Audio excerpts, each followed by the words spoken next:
Hospital consent ஃபார்ம்ல risk of டெத்ன்ற வார்த்தையை பார்த்து பயந்து சைன் பண்ண மாட்டேன்னு சொல்லியிருக்கீங்களா? அப்போ நீங்க தெரிஞ்சுக்க வேண்டியதெல்லாம் இந்த ரீல்ல இருக்கு. முதல்ல அந்த லைனை பார்த்து பேனிக் ஆகாதீங்க. Consent form is simply a way of expressing, doctor நாங்க உங்களை ரெஸ்பெக்ட் பண்றோம், உங்களுக்கு ட்ரீட்மெண்ட் ஸ்டார்ட் பண்றதுக்கு முன்னாடி அதை ஏன் பண்றோம்னு நீங்க புரிஞ்சுக்கணும், and you have the right to ask, understand and decide இந்த ட்ரீட்மெண்ட் வேணுமா வேண்டாமான்ட்டு. அப்போ ஏன் இதுல பயப்படுற மாதிரி டேர்ம்ஸ்லாம் யூஸ் பண்றீங்கன்னு கேட்டா, எல்லா ரொட்டீன் மெடிக்கல் ப்ரொசீஜர்ஸ்லுமே ஒரு மினிமல் ரிஸ்க் இருக்கும். ஆஸ் பர் லா ஒரு ரேர் ரிஸ்கா இருந்தாலும் அதை எக்ஸ்பிளைன் பண்ணி புரிய வச்சு தான் ஸ்டார்ட் பண்ணணும்.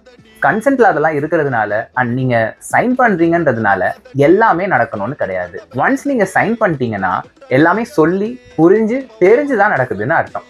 இது உங்க டாக்டர் கூட நடக்கிற கான்வர்சேஷனை ரிட்டன் ஃபார்ம்ல டாக்குமெண்ட் பண்றது தானே தவிர உங்களை பயன்படுத்துறதுக்காக கிடையாது.